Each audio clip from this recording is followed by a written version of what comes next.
And now to a positive sign about airline travel, with Oakland International seeing more passengers. Officials say there was a big increase in June, with more than 255,000 travelers compared to just 106,000 in May. Now, while the airport certainly welcomes this increase, the passenger data is still way off from last year. In fact, these latest numbers are down more than 75% from a year ago. For more, though, on what these numbers mean for the airline industry, we're joined by aviation expert Seth Kaplan. And Seth, while this is a small increase, it is an increase nonetheless.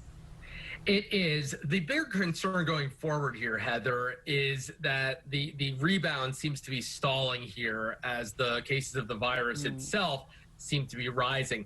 There was a scenario in June where you could tell, even though we didn't have these final numbers yet then, that things were getting better and actually at a fairly rapid clip.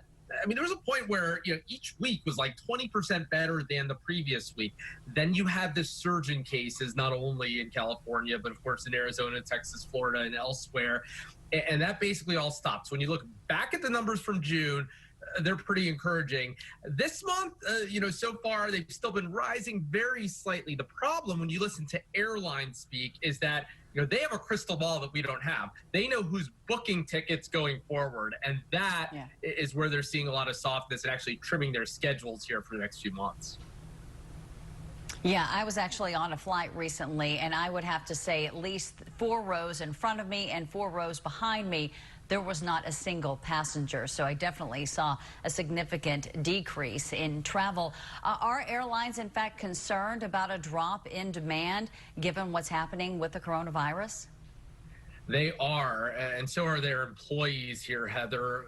Again, with those encouraging signs, if you kind of go back a month and a half, there was a scenario where, with everybody knowing that their jobs were safe through the end of September because of the CARES Act, the airlines got a lot of aid, but the string attached was that they haven't had to keep everybody employed through the end of September. There was a scenario where by the time that those strings were no longer attached, maybe demand would have rebounded enough to where, a lot of those jobs would have been safe. But with what's happened here in recent weeks, that's rather clearly not the case. So bad news for airlines and bad news for their employees and airports, everybody else who depends on just the volume of air travel that usually exists.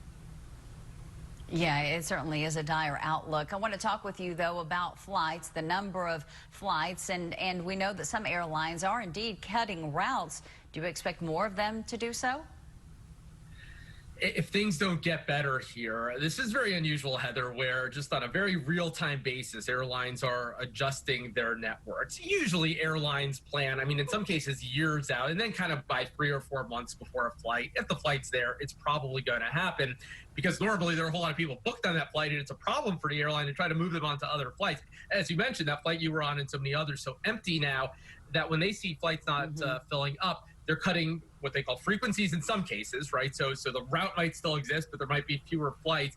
And in some cases, entire routes, in some cases, entire cities. JetBlue, for one, down in Long Beach, an airport that it had been at since 2001, completely leaving the airport, consolidating over at LAX, the main airport.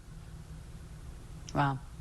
All right. Yeah, well, I certainly appreciated the extra room on my flight. I really couldn't believe that American Airlines actually was flying that plane. I would say it was about a third full. So obviously some interesting numbers, though, from Oakland International. We'll have to wait and see what July numbers look like. Seth, always appreciate it. Thank you.